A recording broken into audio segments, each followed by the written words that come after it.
यासिर मलिक ने कत्लेआम करवाया कश्मीर में, उसको कांग्रेस की सरकार मनमोहन सिंह जी उसको बिरयानी खिलाते थे। जिसने महिलाओं का बलात्कार किया उनको आरी से काट दिया गया। पीएम हाउस में उनका जो है उनको बिरयानी खिलाया जाता था। क्या हिंदुस्तान की जनता बेवकूफ है कि कांग्रेस को दोबारा लेके आएगी? नहीं करेंगे, यासीन मलिक पे बात करेंगे तो कांग्रेस तो आए दिन कहती थी नहीं पाकिस्तान का इसमें हाथ नहीं हो सकता है।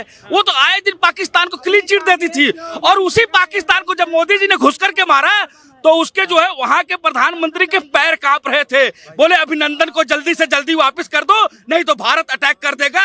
उनके हाथ पैर फूल रहे थे और 24 घंटे के अंदर अभिनंदन को वापस करवाया। ये नया भारत है। अन्ना हजारे आज तक क्यों बैठ गए? जन लोकपाल पे सुनिएगा, अन्ना हजारे के नाम का जो है इस्तेमाल करके अरविंद केजरीवाल ने दिल्ली की जनता को बरगला करके 10 साल सत्ता में ले लिया। आप बोल रहे हो केजरीवाल लालू से भी बड़ा मक्कार आदमी है। केजरीवाल राजनीति में जितने भी नेता हैं, जब तक एक दूसरे को सीढ़ी बना के आगे नहीं चढ़ते तो कभी चढ़ ही नहीं पाते राजनीति की सीढ़ी। ये कौन सी राजनीति है? मैं बोलूंगा ये कौन सी राजनीति है मेरे देश में कि हमको बेवकूफ बना करके आप सत्ता में आ जाओ और फिर बाद में उसी के साथ गठबंधन कर लो। ये हमारे साथ छल हुआ है। अरविंद केजरीवाल ने दिल्ली की जनता के साथ छल किया है और दिल्ली की जनता इसका बदला लेगी। जी ने अगर कार्यकर्ताओं का सम्मान होता है तो 5 साल योगी जी को दिया गया, दूसरा कार्यकाल चाहे केशव प्रसाद को दिया जाता, चाहे मनोज सिन्हा को दिया जाता, चाहे दिनेश जी को दिया जाता, किसी थर्ड को नहीं। योगी जी से फट रही है क्या? उत्तर प्रदेश की जनता तो केशव मौर्य को भी स्वीकार कर रही है। सब जितने भारतीय जनता पार्टी के नेता है सबको स्वीकार कर रही है। आपको योगी जी से फट रही है। नमस्कार बाबू, स्वागत है आपका हमारे चैनल पर। 7वें चरण की जो वोटिंग है वो 1 तारीख को की जाएगी। अब 6 चरणों का जो मतदान है वो किया जा चुका है। अब जनता कैसे देखती है इस बार, क्या सत्ता परिवर्तन होने वाला है या फिर प्रधानमंत्री मोदी तीसरी बार लगातार पीएम बनने जाएंगे? कुछ लोग जुड़ चुके हैं, बात कर लेते हैं, पूछते हैं कैसे देखते हैं। 6 चरणों की वोटिंग है, 1 तारीख को लास्ट चरण का मतदान, कैसे देखते हैं किसकी सरकार? देखिए, इस समय तो त्रिशंकु लोकसभा की तरफ हमारे जनादेश बढ़ रहा है। ना पूर्ण बहुमत से बीजेपी आ रही, ना पूर्ण बहुमत से कांग्रेस आ रही है। जो वर्तमान रुझान अगर इंडिया भर में देखा जाए तो त्रिशंकु लोकसभा बनेगी, जिसमें बीजेपी अलायंस सबसे बड़ी पार्टी बनकर आएगी। लेकिन हाँ, बीजेपी अलायंस एनडीए के साथ फुल मेजोरिटी में तो नहीं आनी है, लेकिन सबसे बड़ी पार्टी रहेगी। अब ये उसके बाद पीएम फेस देखता है कि किस प्रकार पीएम बना पाते हैं, गद्दी कैसे हासिल होती है। जगन मोहन रेड्डी और नवीन पटनायक, ममता बनर्जी या जो अन्य अलायंस के लोग हैं वो कैसे टूटते हैं, कैसे जुड़ते हैं, कौन पीएम को सपोर्ट करता है, सांसद दल का नेता कैसे सपोर्ट करता है, किसको सांसद चुनता है। भाई अंदर खाने तो बातें अभी चल रही हैं कि नितिन गडकरी को लोग सपोर्ट करेंगे, फिर ये होगा कि राजनाथ को करेंगे। उसके बाद वो ऐसा नेता हमारे बीच में आएगा कि जो सबको संतुष्ट कर पा जाएगा, हर सांसदों को संतुष्ट कर पा जाएगा, वही इस समय पीएम बनेगा। वो तो कह रहे 400 पार आ रहे हैं हम तो। नहीं सर, 400 पार नहीं आ रहे। मोदी जी नहीं आएंगे। पूर्ण बहुमत की ना इंडिया अलायंस की सरकार आ रही है और ना बीजेपी की आ रही है, क्योंकि 2004 के अकॉर्डिंग 2004 में जैसे साइनिंग इंडिया हुआ था, अटल बिहारी वाजपेयी की सरकार आई थी, 5 से 7% की गिरावट हुई थी। उसके बाद त्रिशंकु लोकसभा बनी थी। सेम कंडीशन इस बार भी हो रही है, क्योंकि वोटों की गिरावट से आप पैटर्न को आप देखें। नहीं भाई साहब, देखिए ऐसा कुछ नहीं है भाई साहब। मोदी जी ने जो काम किया है ना धरातल पर, जमीन पर, जैसे उज्ज्वला योजना, महिलाओं को घर घर रसोई बांटा है, गरीब परिवार को घर घर शौचालय दिया उन्होंने, नल से जल दिया उन्होंने। उसके बाद 12 करोड़ आवास दिया, प्रधानमंत्री आवास योजना दिया। उसके बाद ये आयुष्मान कार्ड दिया, गरीब मजदूरों का इलाज कराने के लिए 5 लाख रुपए का उनको बीमा दिया। तो मैं ये कह रहा हूँ जन धन योजना का खाता खुलवाया। इससे पहले क्या गरीब आदमी को कोई सुविधा मिलती थी क्या? वो मजदूर आदमी को इतनी सुविधा मिलती थी क्या? जिस किसानों को सम्मान निधि योजना से 6,000 रुपया उनके खाते में डाला गया। एक चीज ये समझिएगा भाई साहब, यानी 20% जितनी हमारी अर्थव्यवस्था होती है, प्रधानमंत्री सिर्फ उसका 20% अपने मन मुताबिक खर्चा कर सकता है, बाकी 80% एज इट इज खर्चा होता है। 20% को इधर से उधर किया जा सकता है हमारी अर्थव्यवस्था में। सिर्फ 80% तो अपने आप यहाँ के जो मुख्य सचिव होते हैं उसका निश्चित मद होती है, उस मद में वो जाना है। उस मद में 2% 5% की कटौती हो जाती है, 5% यहाँ से हटा के दूसरे मद में चला जाता है, कहीं वहाँ से इधर बढ़ा दिया जाता है, घटा बढ़ा। 80% मद निर्धारित होते हैं कि हमें इसको कहाँ खर्चा करना है। ये कोई भी गवर्नमेंट हो, चाहे कांग्रेस हो, चाहे बीजेपी हो, चाहे जो हो। कहाँ खर्च कर रहे हैं फिर? खर्च कहाँ खर्च किया? घर पे, मकान पे 45 करोड़ का। अरे वो तो हाँ बताओ ना कहाँ खर्च किया? कम से कम ये तो आप लोग, मेरे कहने का मतलब ये कि आप चाहते क्या हो? कांग्रेस को बैठाना चाहते, आपको बैठाना? जो घोटाला कर, लालू यादव को देख लो, आपको देखो, ये सब मिलके जितने चोर पार्टियां हैं, जितनी चोर पार्टियां हैं, ये सब मिलके एक पार्टी बना रही हैं, और ये फिर दोबारा हिंदुस्तान को कहां लेके जाना चाहती है, और उसको आप सपोर्ट कर रहे हो। न तो आप हिंदू को सपोर्ट कर रहे हो, न तो हिंदुस्तान को सपोर्ट करना चाहते हो। आप सपोर्ट किसको कर रहे हो पहले बताओ? यासिर मलिक के साथ, यासिर मलिक जिसको कह रहे हैं कि गठबंधन से ये बहुमत वाली सरकार नहीं है, यासिर मलिक ने कत्लेआम करवाया कश्मीर में। उसको कांग्रेस की सरकार, मनमोहन सिंह जी उसको बिरयानी खिलाते थे, जिसने महिलाओं का बलात्कार किया, उनको आरी से काट दिया गया। पीएम हाउस में उनका जो है उनको बिरयानी खिलाया जाता था। क्या हिंदुस्तान की जनता बेवकूफ है कि कांग्रेस को दोबारा लेके आएगी? नहीं करेंगे। यासीन मलिक पे बात करेंगे तो पीएम मोदी जी हमारे गवर्नमेंट बनने के बाद तुरंत वहाँ पे पाकिस्तान क्यों गए? मैं इनका जवाब दूंगा। मोदी जी क्यों गए थे पाकिस्तान? जब एक भाई साहब आपने बोल दिया, मैं इसका जवाब दूंगा।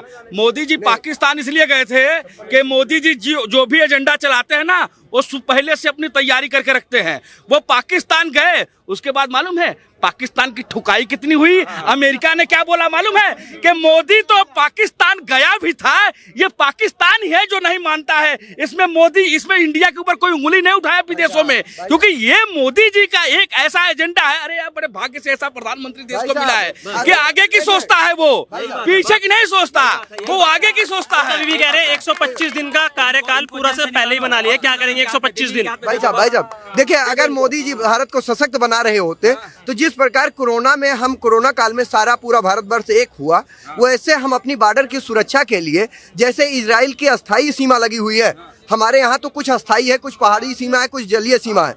अगर इसको हम लेजर बीम से भी तो सुरक्षित कर सकते हैं। अगर हर भारतीय, सुनिएगा, हर भारतीय अगर आज बात ये हो कि हम अपनी पूरी सीमा, चाहे चीन की सीमा हो, चाहे बांग्लादेश की हो, चाहे पाकिस्तान की हो, हम इसको सुरक्षित करने के लिए, कोई हिंदू होगा, मुसलमान होगा, सभी लोग अभी कह दिया जाए 1.5 अरब हमारी देश की जनसंख्या है, सिर्फ 10 रुपए मांग लिया जाए तो 15 धाम में 150 अरब रुपए हो जाएंगे, और हम अपनी पूरी सीमा लेजर बीम से सुरक्षित कर सकते हैं। हम ही आप देंगे पैसा सुरक्षा की बात। और इन्होंने जमीन दे दी, उनका क्या? सुरक्षा की बात कर रहा हूँ, सुरक्षा की बात कर रहा हूँ।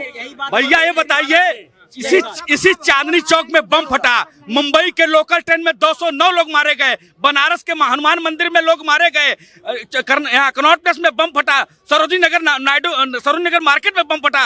ये जो मारे जाते थे, जनता कौन मरता था? हम और आप, हमारे आपके, जो है हमारे आपके बीच के लोग मरते थे। भाई कहना चाहता हूँ, कांग्रेस के टाइम पर जो जगह मार्केटों में हर जगह बम फटता था, भारतीय जनता पार्टी की सरकार में 10 साल से एक भी बम कहीं नहीं फटा है। ये देश की सुरक्षा का, अच्छा, ये देशवासियों को सोचना पड़ेगा कि जो मोदी जी ने करके दिखाया है। कांग्रेस तो आए दिन कहती थी नहीं पाकिस्तान का इसमें हाथ नहीं हो सकता है, वो तो आए दिन पाकिस्तान को क्लीन चिट देती थी, और उसी पाकिस्तान को जब मोदी जी ने घुस करके मारा तो उसके जो है वहां के प्रधानमंत्री के पैर कांप रहे थे, बोले अभिनंदन को जल्दी से जल्दी वापस कर दो, नहीं तो भारत अटैक कर देगा। उनके हाथ पैर फूल रहे थे, और 24 घंटे के अंदर अभिनंदन को वापस करवाया। ये नया भारत है। ये वही बात कर रहे हैं कि केजरीवाल ने कही है कि चीन ने जो हमारी जमीनें कब्जाई है, उसको हम सत्ता में आते वापस ले लेंगे। केजरीवाल वो नहीं बताए, जब डोकलाम गया पंडित नेहरू के टाइम पर केजरीवाल, वो याद नहीं आ रहा? ये वही अरविंद केजरीवाल है ना। दिल्ली की जनता को बताना चाहता था, लाल किला मैदान में कहते थे सबसे भ्रष्ट पार्टी कांग्रेस पार्टी है, सोनिया गांधी का सीबीआई जांच कराई जाए। ये वही अरविंद केजरीवाल है। ये वही अरविंद केजरीवाल है कि बच्चे की कसम खाता हूं, ना कांग्रेस से गठबंधन करूंगा, ना किसी और से गठबंधन करूंगा। हम अपना एजेंडा लेकर के आए हैं। हम देश को जो है ये क्या जन लोकपाल बिल देंगे, हमें चाहिए स्वराज। इस मुद्दे पर आए थे, कहाँ गया लोकपाल बिल? आपने अपनी पार्टी में भी लोकपाल बिल कहे गए। अन्ना हजारे आज तक क्यों बैठ गए जन लोकपाल पे? सुनिएगा, अन्ना हजारे के नाम का जो है इस्तेमाल करके अरविंद केजरीवाल ने दिल्ली की जनता को बरगला करके 10 साल सत्ता में ले लिया। आप बोल रहे हो केजरीवाल लालू से भी बड़ा मक्कार आदमी है। केजरीवाल को बात मैं नहीं कर रहा हूँ। सुनिए, अन्ना हजारे जो इसके लोकपाल जन लोकपाल बिल के अगुआ थे, वो 10 सालों में उन्होंने प्रमुख रूप से कभी आंदोलन दोबारा करने की कोशिश क्यों नहीं की? तो अब उम्र है आंदोलन करने की यार, एक मिनट यार, अन्ना हजारे का उम्र है आंदोलन करने की। वो तो उनके गुरु थे, वो तो गुरु थे, दिल्ली में मुख्यमंत्री बन गए, उसके बाद उनको उसके बाद भी उन्हें आंदोलन करने की क्या जरूरत है? केजरीवाल का नारा है कि जनता के पैसे से जनता के चंदे के पैसे से इस्तेमाल कीजिए और इस चंदे के पैसे के जलपान कीजिए। अरविंद केजरीवाल ने देश के चंदे, देशवासियों के, गरीबों का चंदा लेकर के 10-10 रुपए लेकर के, ऑटो वालों से 100-100 रुपए लेकर के रामलीला मैदान में टोपी बेची, हम लोगों को चंदा लिया। ऐसा टोपी पहना के आज ऑटो वाले बेचारे बिखरे पड़े हुए हैं। सवाल वही है ना, अगर आप कह रहे हो अभी तक वो आंदोलन क्यों नहीं कर रहे? अरे तो अन्ना जी को तो गुरु बताते थे अपना, वो अन्ना जी को गुरु जब बताते थे, जब वो पार्टी अरविंद नहीं, धोखा दिया, बिल्कुल खंजर घोपा है केजरीवाल ने। राजनीति में जितने भी नेता हैं, जब तक एक दूसरे को सीढ़ी बना के आगे नहीं चढ़ते तो कभी चढ़ ही नहीं पाते राजनीति की ये सीढ़ी। कौन सी राजनीति है? मैं बोलूंगा, ये कौन सी राजनीति है मेरे देश में कि हमको बेवकूफ बना करके आप सत्ता में आ जाओ और फिर बाद में उसी के साथ गठबंधन कर लो? ये हमारे साथ छल हुआ है। अरविंद केजरीवाल ने दिल्ली की जनता के साथ छल किया है और दिल्ली की जनता इसका बदला मोदी लेगी। जी ने अडवाणी को पीछे करके आगे नहीं बढ़े। मोदी जी ने भी तो अडवाणी को पीछे करके आगे बढ़े। नितिन गडकरी को मोदी जी अपने दम पर आगे बढ़े हैं। एक मिनट, 12 साल गुजरात में भाई साहब, एक मिनट, मोदी जी ने अडवाणी से आगे निकले, राजनाथ से आगे निकले, नितिन गडकरी से आगे निकले, सुषमा स्वराज से आगे निकले। भारतीय जनता पार्टी में राष्ट्रीय अध्यक्ष कौन था? राजनाथ सिंह। उसके बाद कौन है? अमित शाह। उसके बाद कौन है? जगत प्रकाश नड्डा जी। उसमें तो एक परिवार नहीं है ना, वो तो हिमाचल प्रदेश के हैं, वो उत्तर प्रदेश के हैं, वो गुजरात के हैं, और तुम्हारे यहाँ तो गांधी परिवार। अरे इनके यहाँ ऐसा प्रदेश अध्यक्ष है कि जो बने हुए है ना प्रदेश अध्यक्ष, वो भी कहते हैं, जब कोई चुनाव एक जगह हुआ था तो उन्होंने बोला कि हाई कमान तय करेगा। खड़गे साहब राष्ट्रीय अध्यक्ष है, वो कहते हैं कि हमारा हाई कमान तय करेगा कि वहाँ का तेलंगाना का मुख्यमंत्री कौन होगा। मतलब राष्ट्रीय अध्यक्ष से भी बड़ा हाई कमान है इनके यहाँ। परिवारवाद हाई कमान का मतलब जानते हो क्या होता है? जो कमेटी होती है, स्क्रीनिंग कमेटी होती है, उसको हाई कमान बोला जाता है। कांग्रेस में हाई कमान वो नहीं है भाई। नहीं। ये आप तो यार गलत भाई कह रहे देखो, हो। कांग्रेस में एक ही हाई कमान है, सोनिया और राहुल। कांग्रेस में कोई हाई कमान नहीं सुनिए, है। तो आज एक बताऊं, ये आप आज गलत कह एक रहे हो। मिनट, रायबरेली में बोल के आई है कि अपना लड़का सौंप रही हूँ। एक मिनट, भाई साहब, यही काम तो मध्य प्रदेश में कांग्रेस में हाईकमान है, सिर्फ इंदिरा गांधी हाईकमान है। हाँ, इंदिरा गांधी अकेले, सोनिया गांधी और वो नहीं है। गांधी थी। अब तो इंदिरा ये गांधी तो बताइए, वो रायबरेली में क्यों बोल गए हैं कि मैं अपना बेटा सौंप रही हूँ? भाई साहब, पुश्तैनी सीट है। हाई कमान की बात आप कर रहे हैं ना, यही काम तो आपके सुनिएगा, वसुंधरा राजे को वहाँ पे विधायक दल का नेता चुना गया था, यहाँ से पर्ची गई थी राजस्थान में पर्ची गई थी, उनको मुख्यमंत्री बनाया गया, जो कि वसुंधरा राजे, वहाँ विधायक दल के लोग वसुंधरा राजे को मुख्यमंत्री चाहते थे, लेकिन वहाँ पे जो यहाँ सेंट्रल दिल्ली ने तय किया उसको मुख्यमंत्री बनाया गया। मध्य प्रदेश में वही बीजेपी तो कहती है, वो अपने कार्यकर्ताओं को मौका दे दिया, वो एक चीज रिपीट नहीं करती, वो तो कहते हैं खुल के। सुनिए, सुनिएगा, पायलट को आज तक मौका नहीं दिया। युवा चेहरा थे, राजस्थान की जनता खुद कहती थी कि पायलट को बनाइए, जो है वहाँ का मुख्यमंत्री नहीं बनाया अशोक गहलोत। जो उनके इशारों पर नाचे वो उन्हीं को मुख्यमंत्री बनाना चाहते हैं। चलिए एक मिनट, पायलट तो 2 बार छोड़ के चले गए। अमित शाह के बेटे को, जय शाह को क्रिकेट का बीसीसीआई का अध्यक्ष क्यों बनाया गया अगर परिवारवाद ना होता? राजनाथ के बेटे पंकज को क्यों टिकट दिया गया? परिवारवाद ना होता। देखिए, परिवारवाद और अपनापन सुनिएगा हर जगह है, हर जगह सुनिएगा। एक मिनट सुनिएगा, क्या किसी क्रिकेटर को बीसीसीआई का अध्यक्ष नहीं बनाया जा सकता था?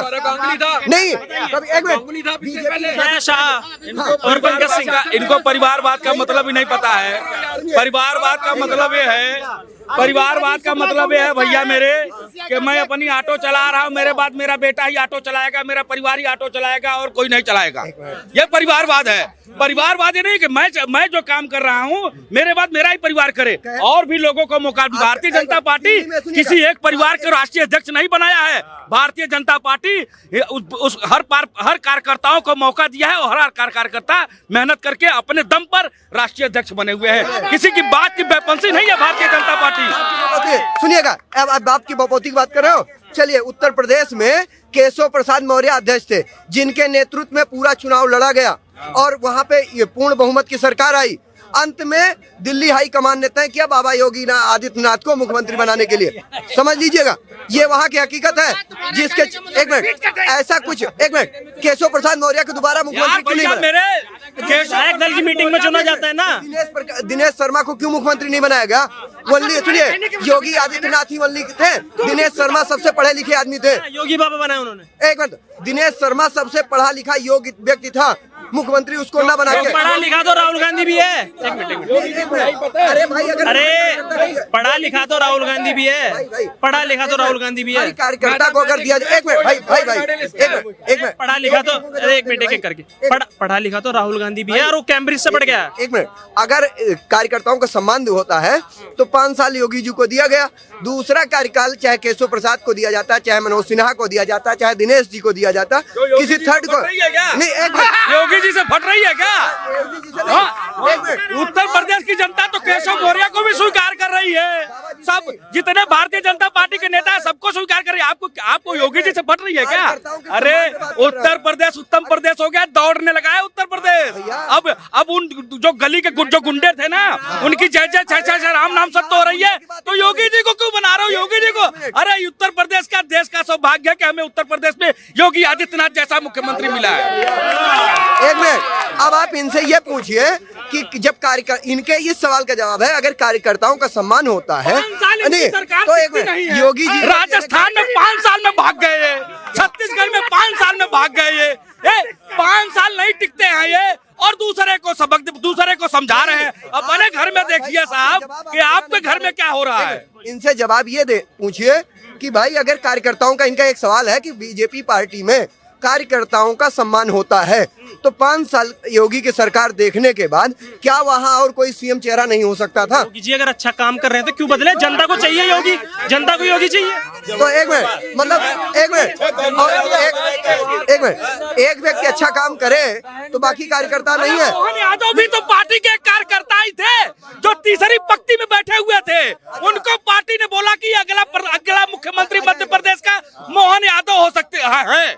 उन्होंने मोहन यादव को मुख्यमंत्री बनाया, 3 बार शिवराज सिंह चौहान को बनाया, उसके बाद अपने कार्यकर्ता मोहन यादव जी को बनाया। आपके यहाँ तो ऐसा कुछ नहीं है, जो हमारे इशारों पर चले वही हमारे। एक मिनट, शिवराज को नहीं अच्छा काम कर रहे थे? शिवराज अच्छा काम नहीं कर रहे? केंद्र में आ रहे हैं क्या? एक मिनट, मंत्री बनेंगे, वो तो केंद्र में आ रहे हैं। हर चीज का आपके पास रिटायर हो जाते हैं, घर में बैठ जाते हैं।